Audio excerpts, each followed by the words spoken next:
In this episode of Sunday SoulDay, we sit down with Alexandra Hainsworth, the dynamic, genre-blending British-Australian singer-songwriter with 27 singles distributed by The Orchard under the Sony umbrella. From her hit single Fighter with over 1.4 million Spotify streams to her upcoming novella, Kingdom of Flight, Alexandra shares how she balances artistry and industry, navigates the rise of AI in music, and keeps her creative fire burning. Let's welcome her to the show.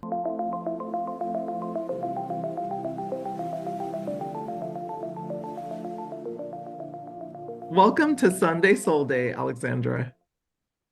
Thank you. Thank you for having me.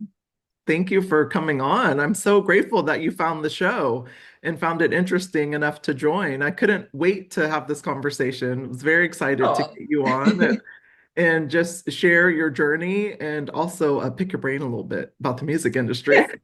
yeah. Why not? Let's start with just you in your career. You've built this dynamic, creative career, singer, songwriter, narrator, now author, and a real advocate. Like, what drives all of this creativity and all this creative energy that you have right now? Like, where did that come from? Passion, passion, and more passion. I've always been passionate about the arts and about animals, and now I've got into animal welfare. As a creative, it's always been there. So from music, I then branched out into narration and authorship as well, because these are all storytelling tools, and they're all part of being creative as well. Oh, that's so good. I love that you mentioned the storytelling. And I think Mm. the best, creators, whether they're creative, creating content or a singer-songwriter, or even, someone who's just advocating, like it's storytelling is so important in everything that we do. And I think it's like we don't even realize it sometimes, even for me, like I've been really working on like, how to storytell in everything that I do, from my content to my coaching to Mhm. all the businesses that I'm creating. So I love that you touched on that. Like, did you learn that early on? Yeah, I was I was a really imaginative kid actually. So it was always there, that storytelling. But yeah, I sort of went professional into my artistry, maybe like just several years ago. So it's not something I've done my whole life. But what the spark was there, and then I went more into it, I guess. Let it. I developed it and nurtured it from there. Wow. I love that. And so, how long have you been singing? Like you mentioned storytelling as a kid, but have you been singing since Mhm. you were a child? Yeah, I've been singing since a child. My parents put me into a couple of singing competitions for children, and one of the really amazing moments was when I was 5, and it was for the Royal Flying Doctor Service. It's a charity event, and I performed Aladdin's A Whole New World, Whoa, that's a and big song.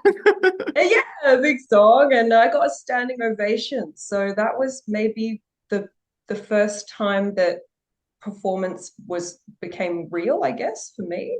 And yeah, so it's just yeah. So it started early. Started early for sure. Yeah, when did you make the switch, like, and start really pursuing it? Because I think like that's, I'm speaking to, singers out there right now, right, that are, really trying to make that switch to professional, right? Like what did Mhm. that look like for you? Like how old were you? When did you make that switch? About nine years ago, and so I've been yeah. So I've been working on this for a long time, professionally.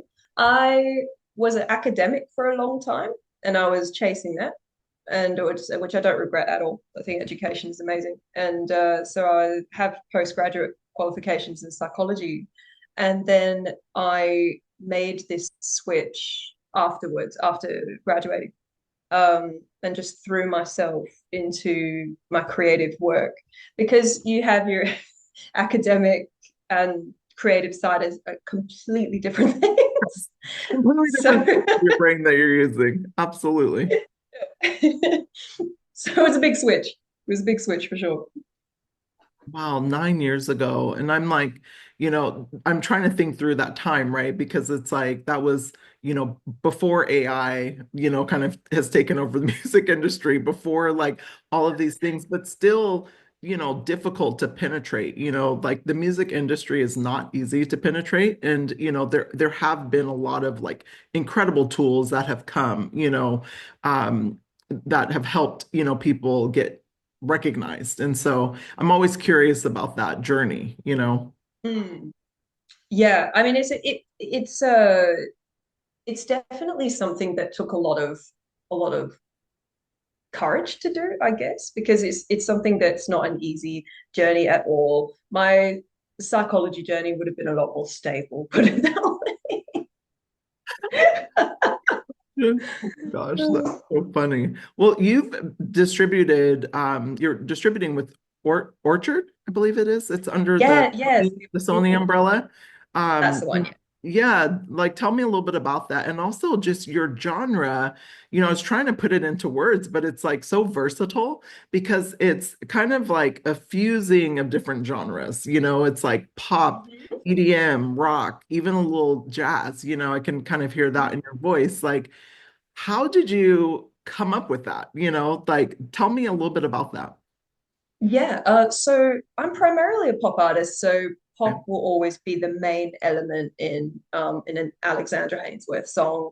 Um, so everything else that comes along, like your EDM, your rock, jazz, soul, these are extra ingredients that I put in there to give it an extra dimension and give it more flavor in terms of storytelling. I've influenced by a lot of different music. My Spotify list, for example, you'd probably be quite surprised. There's just all sorts on there. So I get my inspiration from a lot of different genres and pieces of music. I love that though. I love that you're calling them like little extra ingredients, because that's what it feels like, but it almost creates like your own personal sound, in doing so, as opposed to trying to only be pop, right? Or only be one thing, which, I think when you're under any, record label, sometimes that's what they do because then it's easier to kind of market you, right? Mm, There's mm, always reasons for doing things, but I love that you're allowing your creativity to flow through and using, other elements that really creates like your own personal sound. it makes it unique. Instead of, I mean, I'm definitely one for creating unique sound rather than following trends or following whatever is popular right now. I try to, like for instance, I've got pop rock song, I've got pop jazz, I've got pop soul. I try and switch it up. So it's interesting for my listeners as well, because I don't want to bore you guys. Love that though. And I love that you talked about your playlist. Like I'm the same way. Like if someone Yeah, was trying to figure me out by listening, like I do believe like you can learn a lot from people based on what they listen to, but I would be kind of difficult in that sense because I listen to almost everything, like my playlist yeah, all over the place. Like sometimes I'll do a mixture of songs and different genres in my playlist and it'll be like, from heavy metal to then it'll be like hardcore rap and then it'll be like, yeah, pop and then so it's like all over the place, a yeah. little jazz, a little this, a little that, classical, like but I love music, and I'm such a fan. Like it's one thing I don't think I could live without, Oh yeah. music. Like it's like so healing for me, but also like Mm, is such a great stabilizer, for my emotions, So I really mhm. love, love, love music. And I'm always so interested in the creative part, like because there's so much that goes into creating one song. So I was Yeah. curious about your process, just with all the different genres that you fuse into your music. Yes, absolutely. Oh, and just interesting, you just talked about classical. I've got classical EDM, which then goes into pop and then some rock. I love it. I love Everywhere. it. Well, talk to the person who is trying to break into the music industry right now, okay? Like especially as independent, like or genre blending, artists like you are. Like, what advice would you give them right now? it's imperative to know what kind of artist you are, and to focus on that. I think it's very easy to get distracted with some of the other elements, especially with social media and Spotify stats and whatnot. If you're just in it to get attention, then you're not a true artist in my opinion. You don't go in there and you're just there for attention or even for money, because that's the other difficult part about this industry. You only got the top tier people earning millions and millions and millions of dollars, so you need to be prepared that that may not be you. And so it's very much a case of concentrating on what do you want to do with your music. Mhm. Don't be here just to get attention. I mean, that would be my main my main message and what I see around me anyway. No, I love that because you hear the opposite being told to artists. It's like, Mhm. do something that gets you noticed, like, whether it's like going up on YouTube or, with all those other platforms, like just to get out there. And I know there's an element to that, right? Because you want people to Yeah, hear yeah. the music, right? But it's like, but I love that you said like understand who you are first. Like I think that is such a key component because in any industry, not just in the music industry, but any industry, if you don't know who you are, you can get lost in it, but Hmm. especially something like the music industry, where Yeah, people are constantly telling you who you are or who you need to be in order to sell and do all these things, and I've seen this very prevalent in like the modeling industry, and the entertainment industry. Like it's so important to be rooted and grounded in who you are. So I love that it's advice. important. I think it's very easy to lose yourself as well if you don't have a strong core. If you're going around and you just keep adapting yourself and changing yourself to whatever, like you're not going to end up doing what you wanted to do in the first place, and that's only going to end up being a very unfulfilling journey, because you're not staying true to why you did it in the first place, and it's just going to end up in a bad way. So, not a It's good so idea. true. So, yeah, it pulls you away from yourself, which is like when you're rooted in yourself, I think that's when you're your most creative. So, Hmm. like I love that advice. Like the rise of AI though, right now, like I'm seeing so many things happen. I'm sure you are too, like just within the industry, from songwriting tools to AI generated vocals, and even now AI artists. I don't know Hmm. recently, I think it was Timberland who was signed like an AI, artist, um, Yes. and created all this stuff. Like, what are your thoughts on the shift, especially, with big names like Timberland, now signing artists, AI artists, I should say. Yeah, yeah. Like, society is always going to have to adapt to technology. I mean, that's what we've always had to do historically, is what we're doing now. And, that's important. However, when you're when technology is no longer assisting and it's more replacing, that's when it gets, really murky. And I think if you're losing the human element, then you're sort of going too far off the deep end, in my opinion. I could not agree more. Like, I think there needs to be a lot more guardrails, and to your point, it's like it's one thing to enhance or make things better Mm, as opposed to replacing. That's when I think we're mm, getting in dangerous waters, and we're seeing it not just in music, but in so many different industries. I mean, like big name companies are laying people off and saying that we're going to replace these people with AI, and I mm. think that's when we're heading down like dangerous paths, and there just needs to be a Yeah, yeah. guardrails on it. But I find it fascinating, because you're seeing so many people that are not actually musically inclined, like creating music and then posting it to Spotify and getting like, so many downloads, and so it's interesting in that sense, that I Mm. feel like it's allowing for more people to tap into an industry that maybe they, wouldn't have ever dreamed of tapping into because they didn't have Yeah. the voice, like I will say Or like maybe it shouldn't be in. yeah, no, exactly. It's like I say like my shower voice is amazing, like I can sing with the best of them, but when I try and sing, I'm like I don't think I'm a singer. That's amazing though. No, thanks for sharing that. I'm always so curious because I find like AI is penetrating like so many different industries, and I think It is, yeah. long people just thought it was like a tech thing, you know, and they Mm. didn't think, oh, wait, this can actually affect me too. So Hmm. Yeah, it's no longer in the basements of the IT crowd. You know, like it's not. it's so true. Like, how do you navigate? Because, we kind of touched on this before. It's like, people being rooted in themselves, right? And then coming into an industry where they kind of are telling you what's popular or what you should do. Like, how do you personally navigate the tension between artistry and industry, especially like in a time when people are very focused on algorithms and streams and downloads and all of those Mhm. important things that, get artists visible? Yes.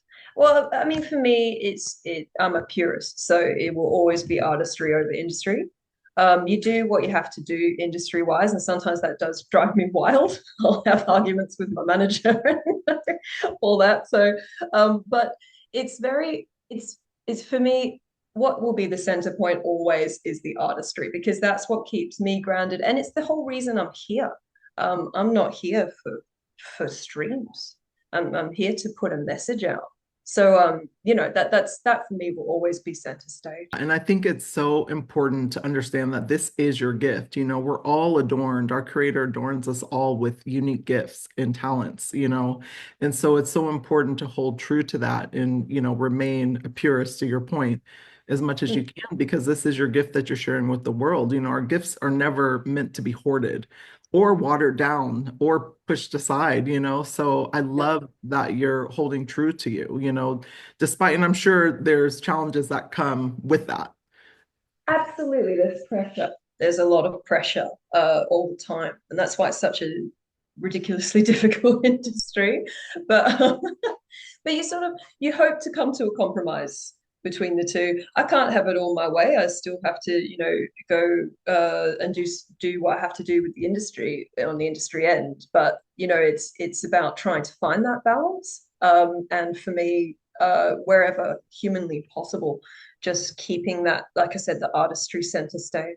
You recently had a really cool milestone, which was 1.4, 1.5 million downloads for your song Fighter, which is incredible. Like, what did that feel like? And did you think it was going to take off the way that it did? Well, I mean, I had a lot of big plans for Fighter. Fighter's supposed to be a power anthem that brings you up when you're feeling maybe not the best. And I was just over the moon that it connected in the way that I wanted it to. It's supposed to be something that you can just listen to on repeat, like whenever you need it. Like, and I feel that the most magical thing about that whole situation is just seeing how many countries are just connecting with this, like with from different cultures, different backgrounds, different age groups. So that was, yeah, just an incredible moment. 1.46 now we're on Oh million my gosh, Spotify this is streams. climbing. I love So it. I love it. very, very That's amazing. Yeah. so cool. Like, what is your process though, like for writing? Like, where do you get your creativity from? Like, I know you mentioned earlier, like you listen to a lot of different music, but where else does that come from? Because I think there's such a difference. There's a lot of artists who, are singers, but they don't actually write their music. And so, Mm-hmm. when you're a part of that entire process, like that Mm. creativity is so different. So I'm so curious about that. Well, I'm very glad I got into songwriting because because of my love of music ever since being a child. Um, I never thought I could write songs. I was maybe a bit hard on myself in that way. And it was only when I first started getting into music professionally that I finally realized, hold on a minute, no, I can. And that the reason for that I feel is because all throughout my life I've been doing short stories and poetry. So the writing end of things was also always there, but I hadn't brought it out yet. And I'd limited myself, I think, in that way, in thinking I couldn't write songs, and I can. And I think it really brings that raw emotion to my songs, because whenever you listen to any of my 27 singles I've got out now, that there will always be a message in there that's straight from me. It's not manufactured from a group of people. It's from me. Not that there's anything wrong with having co-writers. That's also awesome. But for myself, yeah, the message is what's what undiluted, in what I'm trying to say. Yeah, that's what I feel. And I think like that's what's so cool about being a part of the entire process is that you get to have those emotions in your music, but then people also get to feel you, in a way that, isn't, you know, doctored up from others that are trying to conjure those emotions within you, which isn't, again, like you said, bad, but it's just Yeah. different, Mhm. so yeah, I was very curious about that because I'm a writer myself, and it's like something I thought about, about songwriting and kind of going Mm. down that path, but was curious how you even got started in that. So thank you so much for Mm. giving me inspiration. Oh, wonderful. That. Well, you're also channeling your creativity, excuse me, in a completely different way that, most people wouldn't think that you would go down this path as a singer, but you're also narrating audiobooks. Like, I what first am. drew you to that work? So I again love branching out into different art forms. I actually love painting as well. So I do visual art as well. Anything to do with being creative, I really do love doing. And so when it came to narration, and I had the opportunity to narrate audiobooks, I was over the moon about it because it's just spreading out the creative vibe more. And I was yeah, it took a lot of training though, and a lot of like you have to work on the skill, and it wasn't easy, but it was a very rewarding experience. You also wrote a book as well, co-wrote Kingdom of Flight. Co-wrote this with Victor Paul. Like, who's Yes. Victor Paul to you? And also, like, how did you guys come about writing this book? Well, Victor Paul's my manager, so we work closely together anyway. And he came up with this amazing idea to for his next book because he's written four, and this is the fifth book. And so he asked me, "Do you want to come onto this project? Because I know you've done short stories." And I was just like, "Yes, let's do this. Let's make this happen. I've never done this before, but let's make this story." So he came up with the skeleton, and I started adding meat to the story and characters and scenes, and then we worked together and blend ideas and just came up with this incredible story. And Kingdom of Flight is a dystopia that really has so many different themes in it. I think there's something for everyone in this book. Talk to me about some of those themes, just for the audience. Yeah, we are looking at society, friendship, loyalty, war, climate change. There's a lot of different things going on in the book. It's based in the year 5000, where the world has been submerged with rising sea levels. So there's only one island left on the planet. And so it circulates around that island, and the new dominant species is birds. And humans don't exist anymore. Okay, that is definitely something I want to explore. Now, are you comfortable reading a teaser for the audience? Yes, let me get that ready for you. Yeah, I have the blurb ready from our publishers, so just Perfect. all right. In the year 5000, long after humans have vanished, the vast ocean has claimed dominion over Earth. Only one landmass, now known as Salvation, has managed to keep its peaks above water, becoming home to the new dominant species, birds. Under the wise leadership of Eagle King Zoltan, the island has thrived in relative harmony. However, the tranquility of the kingdom of flight is about to be shattered. As the birds navigate the challenges of trust, loyalty, and survival on Earth's last remaining refuge, they will find their integrity questioned and their morality inverted.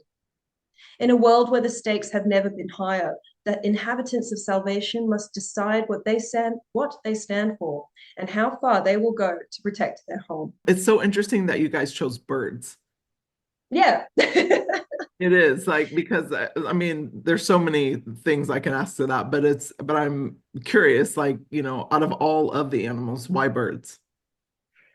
Birds are a modern version of dinosaurs. So they have this incredible ability to survive. And so yeah, it's this idea that if there was a species that survived that wasn't us, that perhaps it would be them. That dinosaurs obviously lived for millions and millions of years, Yeah. and so yeah, birds have a similar structure and a similar way of surviving. That birds are also found in every corner of the globe. They are everywhere. So yeah, their ability to survive is quite incredible, and so that's why yeah, birds are the one in the Love story. it. Well, and it's interesting because you also created a song, To Fly, which beautifully echoes the Kingdom of Flight. Like, talk to us a little bit about that song, and also like, did you write the book in mind, or did the song come first? Yep. So, interestingly, the song was written way before Kingdom of Flight. Oh, So yeah, but it was no, it was not written for Kingdom of Flight. The skeleton that Victor came up with in the beginning, that was entirely, on him in the beginning, and so my influence came in later. And but the song itself actually does echo Kingdom of Flight beautifully anyway. it um, does.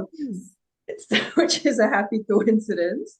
And I would say that they do share a message of courage because there's a strong sense of that into Fly. I talk about breaking through steel. I talk about standing up for yourself. Just being yourself is the main message in into Fly. In Kingdom of Flight, it's about being courageous in a community sense and in society and standing up for what's right. So you have some crossover in there. Yeah, no, I got that from that song, and it was so interesting because I'm like, I don't know which came first. I was like, I'm gonna ask her, which one came first, but it's so amazing that the alignment was so there. And I love when Mm. the universe, does that for us. In the next like 5 to 10 years, where do you see the music industry going? Do you think it'll be the same as it is today, or do you think it'll continue to evolve? It will evolve. It will evolve definitely, and just with technology, music will continue to evolve. But that happened historically also. Yeah. Music and the way that it's performed and the way that it's presented to people was different in previous years and historically as well. Um, I think there was a time people couldn't have imagined that music could even be recorded.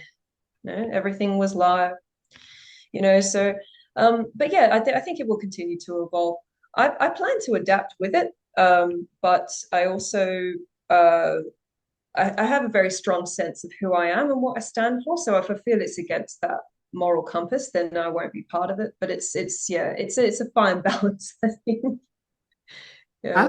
As an artist that is doing all of these creative things, like what would you say has been like the hardest part of this journey for you? I think when you're you have to change maybe a little sooner than you wanted to.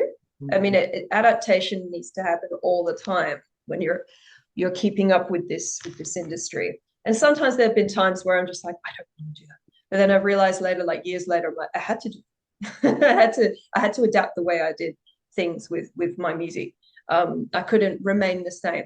If I'd remained the same, then I wouldn't be moving forward with my music. So it was, yeah, it sometimes can be hard uh to then navigate that if you don't feel you're ready. And or sometimes you just got to jump the deep end and be like, no, I've got to be ready now. Yeah, who's your sounding board for that? Like, because I find that people struggle with that in a lot of different industries, right? Like some people are really comfortable with change. Like I'm probably one of those people, and some people really struggle with it. And I've seen that, I used to work in different organizations as a people leader working in tech. And, I saw the difference, where people would really struggle with change and some would just embrace it and go with it. But the people who struggled with it, like kind of needed support. So like, who was your kind of sounding board that helped you make that shift? I'm very fortunate to have a manager that I do have that ability to have that sounding board there. And I think, it can be a difficult relationship though, because you as an artist and manager, there's just a totally different like direction sometimes that each of us want to take. But it's important to get a different perspective, and whether that be a manager or just somebody that you know, it's good to talk to someone who thinks differently from you. You're very blessed to have Victor in that sense. Yes, For sure. I'm very grateful for him. Yes. Well, my goodness, like, when you're not recording and, advocating and, doing audiobooks and all the other creative things from painting and all the stuff that you're doing, like, what brings you peace and joy into your life, like besides those things? My faith, my belief in God keeps me grounded, and it keeps me hopeful as well for the future. I'm very much in the mind that we need to be respectful and kind to the people around us, to animals, to the environment. And I think that will in turn give us a better world. And I'm just all about that. And so my faith is really important in that the values that are perpetuated in there, and also just a belief in the higher power is just really, really important to me. And just being a good person in general, like what your cap says.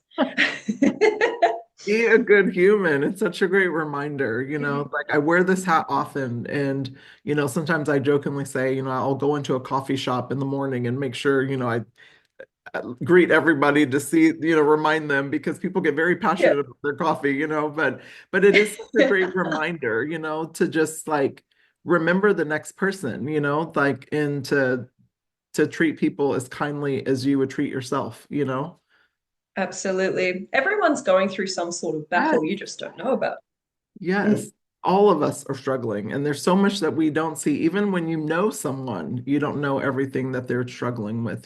So I Yeah. would say just Yeah. be kind, meet people with kindness as much as you can. So, Mhm. well, one question that I ask everyone on Sunday Soul Day is, when you're not grounding yourself in your creativity, like how do you ground yourself, mind, body, and soul to fuel yourself back up?